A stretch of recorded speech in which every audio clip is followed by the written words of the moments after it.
you've been criticized simultaneously, it seems, for both being for over-policing and under-policing. Yeah, that's exactly right. Protests.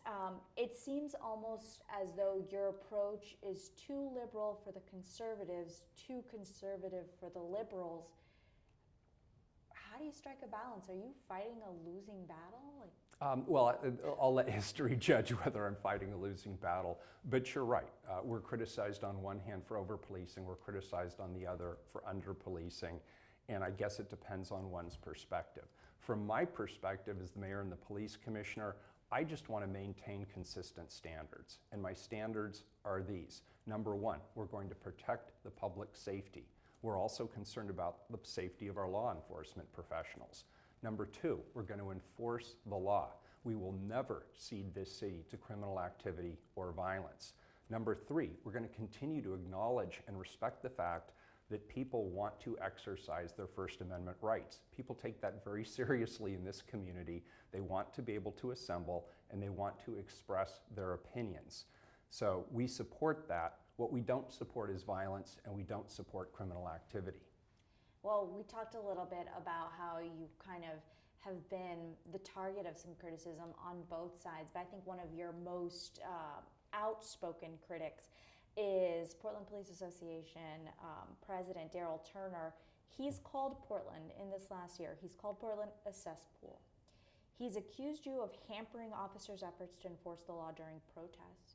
Is there any truth to that statement that he made? Not at all. No, I don't believe Portland is a cesspool, and neither does anybody else. Portland was just named one of the most livable cities in the United States. We have repeatedly been called, I think this is the fourth year that Forbes has called us the #1 best place in the United States to conduct business. People are voting with their feet, and they're moving here in large numbers. The travel and tourism industry's on fire.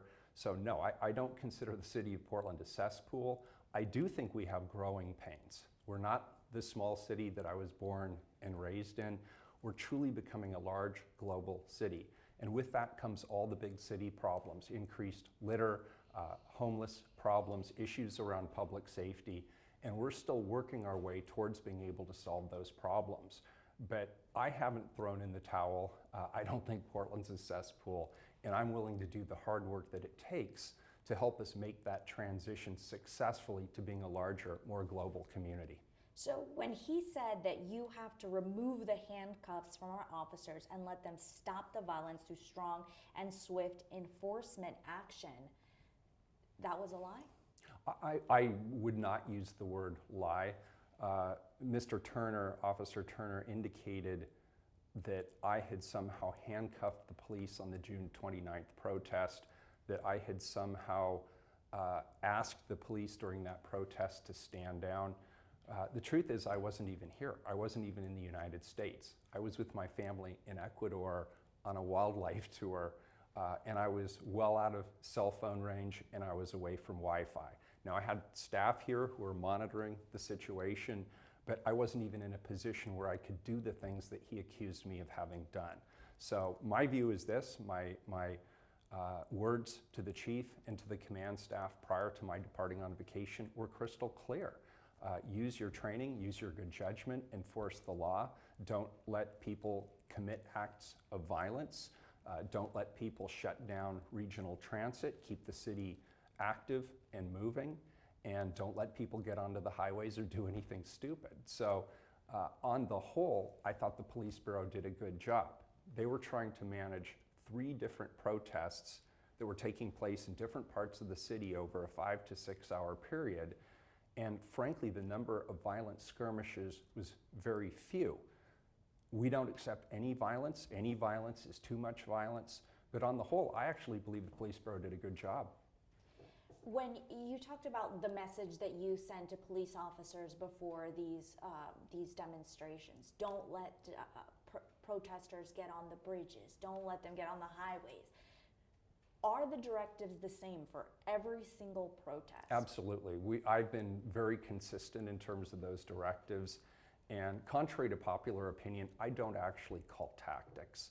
One of the things that I'd like the public to know is there is a unified incident command center that's engaged during these demonstrations.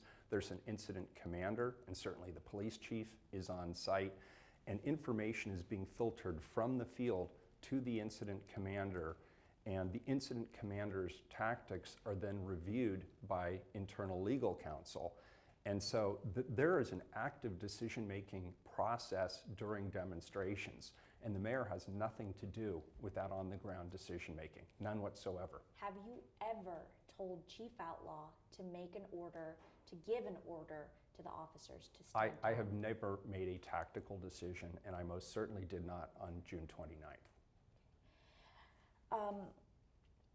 Speaking of Daryl Turner's statement that he made, that really seemed to set people off on a national scale. It definitely lit the powder keg. There's no question about it. So you had people in Texas, Ted Cruz, tweeting that, criticizing you, ordering basically an investigation, a federal investigation into you putting officers in handcuffs. I think almost literally some people were ranting online. So after that happened, what was that experience like? I mean, we've been there before. Portland's been there before, but I don't think I'd ever seen it like that. Well, yeah,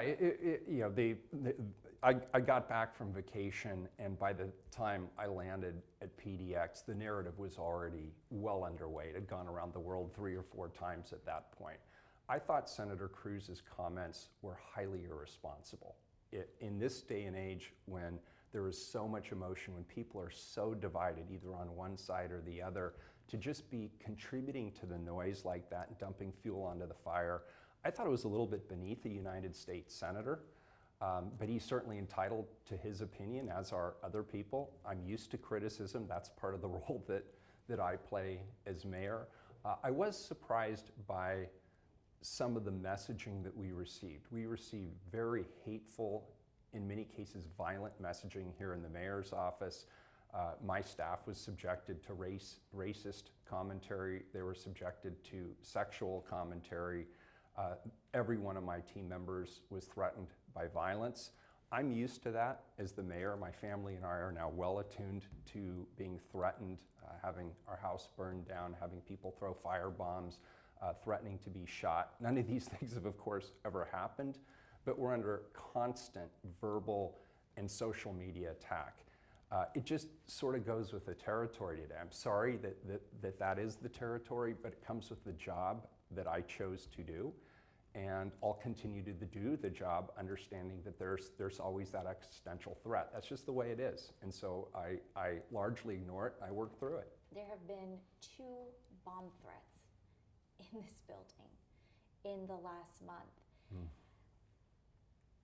What you've received threats personally, obviously. Can you tell me about how does it raise the stakes when you're trying to address an issue and you have that kind of national attention? I'm not worried about me, to be honest. So let's put me aside for a minute. I'm okay, in case anybody cares. I'm fine. What isn't okay is that there are hundreds of people who come to work in this building, City Hall, every day, and they are ordinary people. They come here to answer telephones. Some of them work as administrative assistants. Other people are policy analysts.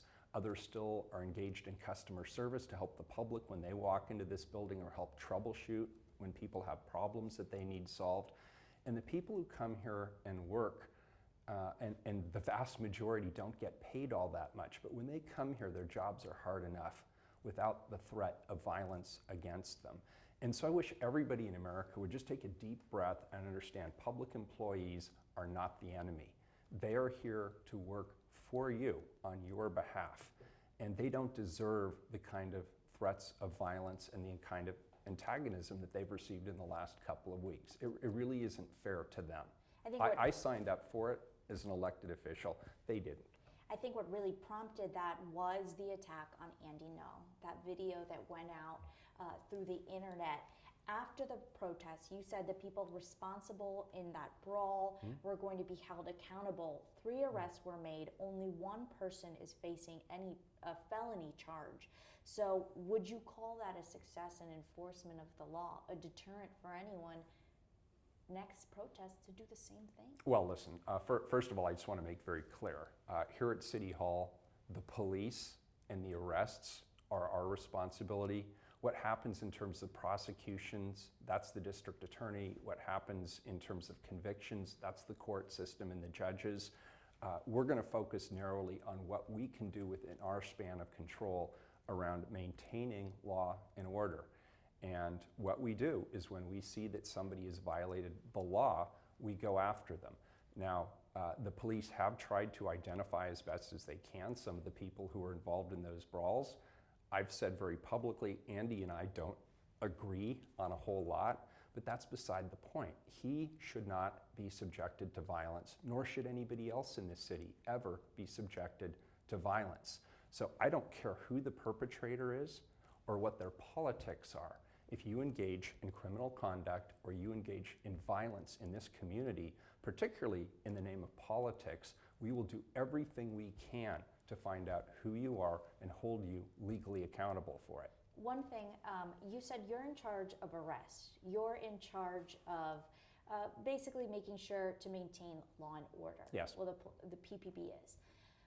I remember the cider riot right outside the tap room, the bar. We had a crew on the scene. There were no officers that arrived after this brawl. This brawl had been going on for about 40 minutes, this group, where the 2 groups were going back and forth. There weren't police even in sight. I wasn't there. So I can't answer that question today, and that's all under review. I don't know whether the police were called. I don't know what the response time was. It's my understanding that if you're the first officer on scene and there's 40 people brawling, do you want to get in there alone and try and separate those 2 groups? Probably not. So a question that needs to be answered is, when did the call go out? How quickly was the call responded to? And what were the resources that were available to the police on scene to be able to safely control the situation? While the public safety is paramount, I actually care deeply about the safety of the men and women in law enforcement as well. And so do they. They're trained not to go in without adequate resources. So I don't know how that's all going to unfold, and I know it's a subject of litigation, it's a subject of investigation, and we'll let the public know what that investigation shows. We're talking about the media being there at one of the demonstrations. I know, as a member of the media, maybe I shouldn't be bringing this up, but what role does the media play in this? Do you think that if news stations, local news stations said, we're not going to cover these anymore, there would still be as many people fighting on the streets? So I don't think it's appropriate for me as an elected official to tell the media how to do their job. The job of the media is to hold me and others accountable. So I just really don't think it's appropriate for me to jump over that line and comment. I do think it's appropriate for the media themselves to get together and ask, in light of how emotional and potentially volatile and potentially dangerous this situation has become, what is the appropriate role of the media? I think that's a question that the media can answer for itself. I don't think it's appropriate that I answer that question for the media, but it's a legitimate question. And I just wondered if any of you guys, anyone on your team had ever reached out to different news directors here in town to talk about that, to discuss the possibility. We do, and I know that when I sit down and I have longer conversations with editorial boards, we do have back and forth conversations about it.